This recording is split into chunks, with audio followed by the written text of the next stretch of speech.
Hello friends, welcome to our channel. இன்னைக்கு வீடியோவில் என்ன பார்க்க போகிறோம் அப்படின்னு பார்த்தீங்கன்னா, நம்மளுடைய சப்ஸ்கிரைபர் ஒருத்தவங்க அவங்களுடைய வருமானத்திற்கு பட்ஜெட் பிளானிங்கும் சேவிங் டிப்ஸும் கேட்டிருந்தாங்க. அதற்கான வீடியோ தான்.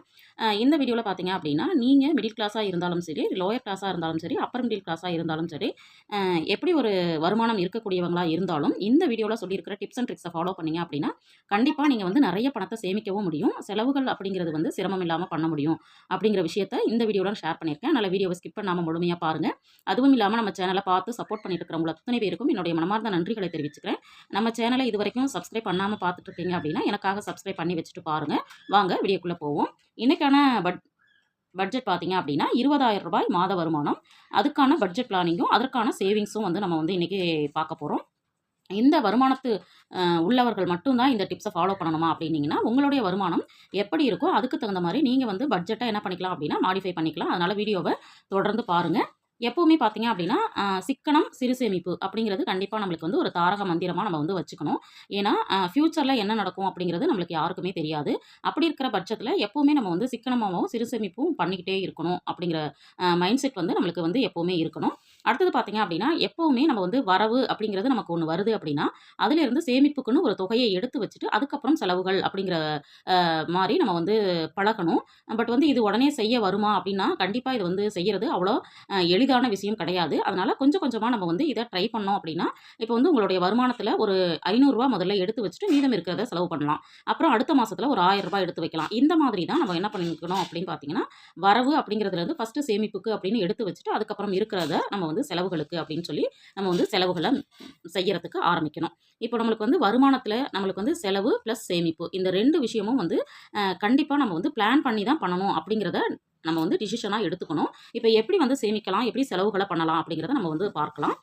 செலவுகள் அப்படிங்கிறத வந்து கண்டிப்பா நம்ம வந்து பிரிச்சுக்கணும். எப்படி பிரிக்கணும் அப்படின்னு பார்த்தீங்கன்னா, அத வந்து நீங்க வந்து தினச்செலவுகள், வாரச் செலவுகள், மாதச் செலவுகள் இப்படின்னு கண்டிப்பா பிரிச்சுக்கோங்க. ஏன்னா நம்ம வந்து அக்கவுண்ட்ல இருக்கிற பணத்த நம்ம வந்து இப்ப எல்லாருமே என்ன பண்றோம் அப்படின்னா, எப்பல்லாம் நம்மளுக்கு செலவுகளுக்கு தேவைப்படுதோ அப்ப போய் ஏடிஎம்ல வந்து எடுத்து எடுத்து நம்ம வந்து செலவுகள பண்ணிட்டு இருக்கோம். அப்படி இருக்கும்பொழுது பார்த்தீங்க அப்படின்னா, கண்டிப்பா நம்மளுக்கே தெரியாது எப்படி வந்து பணம் வந்து செலவாகுது அப்படிங்கிறது. அதனால எப்பவுமே வந்து செலவுகள இந்த மாதிரி 3 வகையா பிரிச்சு செலவுகள பண்ணுங்க. அதுவும் இல்லாம உங்களுக்கு வரக்கூடிய வருமானத்த அமௌண்ட்ட வந்து ஏடிஎம்ல வந்து யூஸ் பண்ணி கார்டை ஸ்வைப் பண்ணி நம்ம வந்து பண்ணக்கூடிய செலவுகள வந்து குறைச்சிட்டு, நம்ம வந்து கேஷை வந்து யூஸ் பண்ணி பண்ணுறதுக்கு நம்ம வந்து பழக்கப்படுத்திக்கிட்டோம் அப்படின்னாவே, நம்மளுக்கு வந்து செலவுகள் அப்படிங்கிறது கண்டிப்பா குறையறதுக்கான வாய்ப்புகள் அதிகம் இருக்கு. இந்த மாதிரி நீங்க வந்து கார்டை வந்து ஸ்வைப் பண்ணுறதுனாலயோ, அல்லது ஏடிஎம் கார்டை அடிக்கடி யூஸ் பண்ணுறதுனாலயோ, நெறைய பேருக்கு செலவுகள் அதிகமாகுது அப்படிங்கிறது வந்து நிதர்சனமான உண்மை அப்படிங்கிறது. யாருக்கெல்லாம் இந்த மாதிரி நிகழ்வுகள் நடந்திருக்கோ, அவங்க கண்டிப்பா கமெண்ட்ல வந்து ஷேர் பண்ண விருப்பம் இருந்துச்சு அப்படின்னா, கண்டிப்பா ஷேர் பண்ணுங்க. நம்ம எப்பவுமே சொல்ற மாதிரி செலவுக்கு முன் சேமிப்பு அப்படிங்கிறது தான். செலவுக்கு முன் சேமிப்பு அப்படிங்கிறது பார்த்தீங்கன்னா, கண்டிப்பா நம்ம வந்து 10% அப்படிங்கிறத கண்டிப்பா நம்ம வந்து அவசியம் சேமித்தே ஆக வேண்டும் அப்படிங்கிறத நம்ம வந்து டிசைட் பண்ணிக்கணும். இப்போ நம்ம வந்து இங்க இந்த வீடியோல பார்த்தீங்கன்னா, ரூ. 20,000 வருமானம் அப்படிங்கிறதுக்கு 10% அப்படிங்கிறது பார்த்தீங்கன்னா, ரூ. 2,000. இந்த ரூ. 2,000 கண்டிப்பா நீங்க என்ன பண்ணணும் அப்படின்னா, கண்டிப்பா சேமிக்கிறதுக்கு ட்ரை பண்ணணும். ரூ. 20,000 வச்சு இப்போ வந்து நம்ம வந்து செலவுகளையும், சேமிப்பையும் செய்யணும் அப்படிங்கிறது அவ்வளவு எளிதான விஷயம் இல்ல. ஏன்னா இது வந்து இப்ப இருக்கிற விலைவாசியில ரொம்பவும் குறைவான வருமானம் அப்படின்னும் சொல்ல முடியாது. அதிகமான வருமானம்னு சொல்ல முடியாது.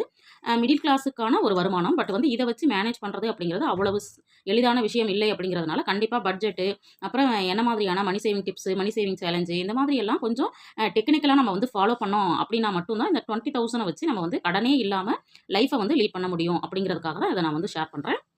இப்போ நம்மளுக்கு வந்து ரூ. 20,000 வருமானம். அதில வந்து ரூ. 2,000 நம்ம சேமிப்புக்கு ஒரு அமௌண்ட்ட வந்து எடுத்துடுறோம். அப்போ மீதம் வந்து ரூ. 18,000 மட்டும் தான் நம்மளுக்கு வருமானம் அப்படின்னு ஒவ்வொரு மாதமும் நம்ம என்ன பண்ணணும் அப்படின்னா, செலவுகளுக்கு பட்ஜெட் போடுறதுக்கு முன்னாடி டிசிஷன் எடுத்துறணும். இப்போ இந்த ரூ. 2,000 என்ன பண்ணணும் அப்படின்னு பார்த்தீங்கன்னா, நீங்க எந்த சேலரி அக்கவுண்ட்ல பணம் இருக்கோ, அந்த அக்கவுண்ட்லேருந்து கண்டிப்பா இன்னொரு அக்கவுண்ட்டுக்கு அத வந்து சேஞ்ச் பண்ணி விட்டுருங்க. ஃபர்ஸ்ட்டு இன்கம் வந்த உடனே. அதுக்கப்புறம் செலவுகளுக்கு என்னென்ன செலவுகள் பண்ணலாம், என்னென்ன சேமிப்புகள் பண்ணலாம் அப்படின்னு சொல்லிட்டு பிளான் பண்ணிட்டு, அதுக்கு தகுந்த மாரி நீங்க என்ன பண்ணுங்க அப்படின்னா பிளான் பண்ணுங்க. இப்போ நான் முதல்ல சொன்ன மாரி தினச்செலவுகள். இப்போ இந்த ரூ. 18,000 நம்ம செலவுகளுக்கு எப்படி பிரிக்கலாம் அப்படிங்கிறத பார்க்கலாம். இப்போ தின செலவுகளுக்கு ஒரு ரூ. 1,000 எடுத்து வச்சுருங்க. இந்த ரூ. 1,000 ஒரு பாக்ஸ்லயோ அல்லது பர்ஸ்லயோ நம்ம வந்து போட்டு வச்சுட்டு, அத வந்து தினமும் ஏதாவது ஒரு செலவு இருக்கு அப்படின்னா, அந்த செலவு போக மீதத்த அதே பாக்ஸ்லயோ, அதே பர்ஸ்லயோ நீங்க போட்டு வச்சு மாதம் முழுவதும் இந்த ரூ. 1,000 வச்சு தினச்செலவுகளுக்கு நம்ம என்ன பண்ணிக்கலாம் அப்படின்னா பயன்படுத்திக்கலாம். அடுத்தது பார்த்தீங்க அப்படின்னா வாரச் செலவுகள். இப்போ நீங்க ஸ்ட்ரிக்ட்டா என்ன பண்ணணும்னா, வாரச் செலவுகள் அப்படின்னு தனியா பிரிச்சு, அதற்கான பட்ஜெட்ட போட்டு அந்த அமௌண்ட்டுக்குள்ள செலவு பண்றதுக்கு பார்க்கணும். அதே மாரி வாரச் செலவுகள் அப்படிங்கிறது வாரத்தில் ஒரு நாள் மட்டும் பண்ணுற மாதிரி நம்ம பார்த்துக்கணும். இதுக்கு எதெல்லாம் நம்ம வந்து வார செலவுகளாக வந்து செய்யலாம் அப்படின்னு பார்த்தீங்கன்னா, வாரம் ஒரு முறை மட்டும் காய்கறிகள் வெஜ்ஜு பார்த்தீங்கன்னா வாரத்துக்கு ஒரு ரூ. 300 அப்படின்னு நம்ம ஒதுக்கி அதுக்குள்ள காய்கறிகளை வாங்கணும். இப்போ வந்து இருக்கிற விலைவாசியில் ரூ. 300 போதுமா அப்படின்னு நீங்கள் கேட்கலாம். பட் வந்து நம்மளுக்கு எது சீப் அண்ட் பெஸ்ட்டாக கிடைக்குதோ அதுக்குள்ளே நம்ம வந்து வாங்கலாம். அதுவே நம்ம வந்து ஹெல்த்தியாக நம்ம வந்து சமைச்சு சாப்பிட முடியும் அப்படிங்கிறதுனால தான். இப்போ 4 வாரத்துக்கு பார்த்தீங்கன்னா ரூ. 300 அப்படின்னா ரூ. 1200 காய்கறிகளுக்கு. அடுத்தது பார்த்தீங்கன்னா என்பி பார்த்தீங்க அப்படின்னா ரூ. 300 வாரம், 4 வாரத்துக்கு ரூ. 1200. அடுத்தது ஃப்ரூட்ஸ் அண்ட் ஸ்நாக்ஸு, இதுக்கு வந்து வாரம் ரூ. 300 அப்படின்னு எடுத்து வச்சிங்க அப்படின்னா 4 வாரத்துக்கு ரூ. 1200. இப்போ டோட்டலாக பார்த்தீங்கன்னா வார செலவுகளுக்கு நான் வந்து ரூ. 3600 ஒதுக்கியிருக்கேன். இப்போ இந்த ஃபேமிலியில் வந்து பார்த்தீங்கன்னா கொஞ்சம் கூடுதலாக செலவாகுது அப்படிங்கிறப்போ உங்களுக்கு எங்கே வந்து கூடுதலாக செலவாகுதோ அதை ஆட் பண்ணி இங்கே வந்து 4000 வரைக்கும் நம்ம என்ன பண்ணிக்கலாம் அப்படின்னா செலவுகள் வந்து மேற்கொள்ளலாம். அப்படிங்கிறத நீங்கள் என்ன பண்ணிக்கணும் அப்படின்னா கொஞ்சம் ஆட் பண்ணி நீங்கள் வந்து கால்குலேஷனை வந்து போட்டுக்கலாம். இல்லை உங்களுக்கு வந்து இதை விட குறைவாகுது அப்படின்னா அதுக்கு தகுந்த மாதிரி நீங்கள் மாடிஃபை பண்ணிக்கலாம். அடுத்தது மாத செலவுகள் எப்படி பிரிக்கலாம் அப்படின்னு பார்க்கலாம். இப்போ நம்ம வந்து மாத செலவுகள் என்னென்ன அப்படிங்கிறத நம்ம பார்க்கலாம். இப்போ மாத செலவுகள் பார்த்தீங்க அப்படின்னா நம்மளுக்கு வந்து வாடகை அப்படிங்கிறது கண்டிப்பாக இருக்கும். ஆனால் வாடகை அப்படிங்கிறது இங்கே வந்து நான் 5000 வந்து கொடுக்கலாம் அப்படின்னு போட்டிருக்கேன். பட் வந்து நீங்கள் வந்து லீஸுக்கு வந்து வீடு கிடைக்குது, உங்களால் அதை வந்து ஒரு 1,50,000 ஒரு 3,00,000 கொடுத்துட்டு இருக்க முடியும் அப்படின்னு ஒரு ஆப்ஷன் உங்களால் பண்ண முடியும் அப்படின்னா அது வந்து பெஸ்ட் ஆப்ஷன் அப்படின்னு நான் சொல்லுவேன். ஏன் லீஸுக்கு போகும்போது மாதம் மாதம் நம்ம கட்டக்கூடிய வாடகை வந்து ரூ. 5000 அப்படிங்கிறத நம்ம வந்து சேமிப்பாக மாற்ற முடியும். வேறு செலவுகளுக்கும் நம்ம வந்து எடுத்து வச்சுக்கலாம். அதனால் இதையும் வந்து ட்ரை பண்ணுங்கள். அடுத்தது பார்த்தீங்க அப்படின்னா மளிகைக்கு பார்த்தீங்கன்னா ரூ. 3000. ரூ. 3000 போதுமா அப்படின்னு நீங்கள் கேட்கலாம். ரூ. 3000க்குள்ள நம்ம வந்து அரிசியும் வாங்கி மளிகை பொருளுக்கும் வாங்கணும் அப்படின்னா கண்டிப்பாக வந்து இது வந்து போதுமானதாக இருக்காது. அப்படி இருக்கிற பட்சத்தில் நம்ம வந்து ரேஷன் கடையில் கிடைக்கக்கூடிய திங்ஸு, பாமாயில், அரிசி, பருப்பு எல்லாமே வந்து நம்ம யூஸ் பண்ண ஆரம்பிச்சிட்டோம்னா மளிகைக்கு ரூ. 3000 போதுமானதாக இருக்கும். அடுத்தது வந்து பாலுக்கு வந்து ஒரு நாளைக்கு ரூ. 40 வாங்குறீங்க அப்படின்னா ஒரு 30 நாளைக்கு பார்த்தீங்கன்னா ரூ. 1200. ஈபிக்கு பார்த்தீங்கன்னா ஒரு மாதத்துக்கு ரூ. 300, 2 மாதத்துக்கு 300 + 300 600. நம்ம வந்து ரூ. 500க்குள்ளே நம்ம வந்து ஈபியை வந்து பயன்படுத்துகிற மாதிரி டிப்ஸ் அண்ட் ட்ரிக்ஸை வந்து நீங்கள் ஃபாலோ பண்ணுங்கள். நம்ம சேனல்லே பார்த்தீங்கன்னா அதற்கான டிப்ஸ் அண்ட் ட்ரிக்ஸ் வந்து ஆல்ரெடி நான் வந்து போஸ்ட் பண்ணியிருக்கேன். விருப்பம் இருந்தால் ஒரு முறை விசிட் பண்ணி பாருங்கள். அதுவும் இல்லாமல் நம்மளுக்கு வந்து 100 யூனிட் வந்து தமிழ்நாட்டில் ஃப்ரீ அப்படிங்கிறதுனால கண்டிப்பாக நம்ம வந்து ரூ. 300 பயன்படுத்தலாம். ரூ. 300 இருந்து ரூ. 500 நம்மளுக்கு வந்து ஈபி பில் வர மாதிரி நம்ம வந்து பார்த்துக்கலாம். அடுத்தது வந்து கேஸுக்கு பார்த்தீங்க அப்படின்னா இப்போ வந்து விலை குறைஞ்சிருக்கு. பட் இருந்தாலும் நான் வந்து ரூ. 600 அப்படிங்கிறது தான் நான் வந்து பட்ஜெட்டில் ஒதுக்கிட்டு இருக்கேன். ஏன்னா சப்போஸ் வந்து அந்த நம்மளுடைய கேஸோட விலை பார்த்தீங்கன்னா என்னைக்கு விலை ஏறும் என்னைக்கு இறங்கும் அப்படின்னு நம்மள டிசைட் பண்ண முடியாது. அப்படிங்கிறதுனால நம்ம வந்து கூடுதலாக பணத்தை ஒதுக்கிட்டோம் அப்படின்னா நம்மளுக்கு நல்லதுங்கிறதுனால நான் அது வந்து மென்ஷன் பண்ணியிருக்கிறேன். ஒரு மாதம் ரூ. 600 எடுத்து வைக்கிறோம், இன்னொரு மாதம் ரூ. 600 எடுத்து வைக்கிறோம் அப்படின்னா 2 மாதத்துக்கும் ரூ. 1200 கிடச்சிரும். இப்போ வந்து சிலிண்டர் வந்து ரூ. 900 வருது அப்படின்னா ரூ. 300 நம்மளுக்கு வந்து வேறு ஒரு செலவுக்கு நம்ம வந்து பயன்படுத்திக்கலாம். அடுத்தது கேபிளுக்கு பார்த்தீங்கன்னா ரூ. 250. பெட்ரோலுக்கு வந்து நான் ₹1000 போட்டிருக்கேன். மேக்ஸிமம் வந்து பெண்கள் வந்து நம்ம ஃப்ரீ பஸ்ஸை யூஸ் பண்ணிட்டோம் அப்படின்னா பெட்ரோல் செலவு அப்படிங்கிறது கண்டிப்பாக குறையும். அதுவும் இல்லாமல் நம்ம வந்து தவிர்க்க முடியாத காரணத்தினால் இருந்தால் மட்டும் பெட்ரோல் வந்து பயன்படுத்தி 2 வீலரோ 4 வீலரோ பயன்படுத்தலாம். பட் வந்து நம்மளுக்கு வந்து பஸ் ஃபெசிலிட்டி வந்து ஜாஸ்தியாக இருக்குது அப்படிங்கிறப்போ நீங்கள் வந்து அந்த ஆப்ஷனுக்கு போகும்பொழுது இந்த செலவுமே கண்டிப்பாக நம்மளால் குறைக்க முடியும். அடுத்தது பார்த்தீங்கன்னா மெடிக்கலுக்கு கண்டிப்பாக வந்து மாதம் ஒரு ரூ. 500 அப்படின்னு சொல்லிட்டு ஒதுக்கிடுங்க. செலவானா அதை வந்து செலவில் வச்சுருங்க. செலவாகலை அப்படின்னா கண்டிப்பாக அதை எடுத்து சேமிப்பாக மாற்றிடுங்க. வேறு செலவுகள் பண்ணிடாதீங்க. அடுத்தது பார்த்தீங்க அப்படின்னா மொபைல் வந்து இப்போ வந்து ரொம்பவும் இம்பார்ட்டன்ட் அப்படிங்கிற விஷயத்தில் இருக்கிறதுனால எல்லாருமே நம்ம வந்து நெட்டை வந்து யூஸ் பண்ணுறோம். அதனால் பார்த்தீங்க அப்படின்னா கண்டிப்பாக 2 மொபைல் யூஸ் பண்ணும்போது மாதம் ஒரு ரூ. 500 அப்படிங்கிறது நம்மளுக்கு வந்து அவசியமாக தேவைப்படுது.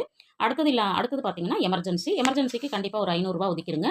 இப்போ இந்த கேட்டகரியெல்லாம் பார்த்தீங்க அப்படின்னா மளிகை, பால், கேஸு இந்த மாதிரி கேட்டகரிகள்லாம் தாண்டியும் நம்மளுக்கு சில செலவுகள் அப்படிங்கிறது இருக்கும். வீட்டுக்கு ஏதாவது ஒரு பொருள் வாங்குறதா இருக்கலாம், அல்லது வந்து குழந்தைங்களுக்கு வந்து பசங்களாக இருக்காங்க அப்படின்னா ஹேர் கட் பண்ணுறதா இருக்கலாம், அல்லது வந்து வேறு ஏதாவது ஃபேன்சி ஐட்டம் வாங்குறதா இருக்கலாம். இந்த மாதிரி செலவுகளுக்கு அதர்ஸ்னு நான் மென்ஷன் பண்ணியிருக்கிறேன். இதில் வந்து ஒரு ரூ. 550 நம்ம வந்து ஒதுக்கிக்கலாம். இது வந்து மாதத்திற்கு. இந்த ஷாப்பிங் கூட நம்ம வந்து இந்த இடத்துல மென்ஷன் பண்ணிக்கலாம். இப்போ டோட்டலாக பார்த்தீங்க அப்படின்னா நம்மளுக்கு ரூ. 13,400. இப்போ ரூ. 20,000 சம்பளம் வாங்குறதுல நம்ம வந்து 50% பார்த்தீங்க அப்படின்னா இந்த அவசியமான செலவுகளுக்காக தான் நம்ம ஒதுக்கியிருக்கோம் அப்படிங்கிறத நம்ம வந்து இதுலேருந்து நம்ம தெரிஞ்சுக்கலாம். இப்படி தான் நம்ம வந்து செலவுகளை வந்து தினச்செலவுகள், வார செலவுகள், மாத செலவுகள் அப்படின்னு சொல்லிட்டு பிரித்து நம்ம வந்து செலவு பண்ணணும். இப்போ வந்து இந்த சேமிப்பு அப்படிங்கிறது நம்ம ரூ. 2,000 எடுத்து வச்சோம் இல்லைங்களா, அந்த ரூ. 2,000 எப்படி செலவு பண்ணலாம், எப்படி சேமிக்கலாம் அப்படிங்கிறத வந்து நான் இங்கே கொடுத்துருக்கேன். இது உங்களோட கன்வீனியன்ட்டுக்கு தகுந்த மாதிரி நீங்கள் பிரித்து சேமிச்சுக்குங்க. கண்டிப்பாக ஒரு ஆர்டி அப்படிங்கிறது போட்டுருங்க. ரெக்கரிங் டெபாசிட் ஓப்பன் பண்ணிக்கோங்க. நகை சீட்டு வந்து கண்டிப்பாக போடுங்க. இது வந்து எமர்ஜென்சிக்கு ரொம்பவும் ஹெல்ப் பண்ணும். அதனால் கண்டிப்பாக நகை சீட்டு வந்து கண்டிப்பாக போடுங்க. ஏன்னா கோல்டு சேவிங் அப்படிங்கிறது ஒரு பெஸ்ட் சேவிங். அடுத்தது பார்த்தீங்கன்னா நம்ம வந்து பெண் குழந்தைகள் இருக்காங்க அப்படின்னா செல்வ மகள் சேமிப்பு திட்டத்தில் பணத்தை சேமிங்க. ஆண் குழந்தைகளுக்கு பார்த்தீங்கன்னா பிபிஎஃப் வந்து அக்கௌண்ட் வந்து ஓப்பன் பண்ணுங்கள். இதெல்லாம் பார்த்தீங்கன்னா குழந்தைங்களோட ஃபியூச்சருக்கு ஒரு 15 இயர்ஸ் நம்ம வந்து கட்டுறோம் அப்படின்னா 15 இயர்ஸ் கழிச்சு அந்த குழந்தைங்களோட படிப்பு செலவுக்காக இருக்கலாம், மேரேஜ் செலவுக்காக இருக்கலாம். இதுக்கு வந்து ரொம்பவும் ஹெல்ப் பண்ணும். அதனால் இந்த செலவுகளுக்கு பார்த்தீங்கன்னா ரொம்பவும் கம்மியான அமௌண்ட் போட்டாலே போதும். நிறைய பெனிஃபிட்ஸ் இதில் வந்து இருக்குது. இதை பற்றியும் உங்களுக்கு தெரிஞ்சுக்கணும் அப்படின்னு நினச்சிங்கன்னா கமெண்ட்டில் சொல்லுங்கள். நான் தனித்தனியாக செல்வமகள் சேமிப்பு திட்டம் பிபிஎஃப் பற்றி தனித்தனியாக உங்களுக்கு வந்து வீடியோ போஸ்ட் பண்ணுறேன்.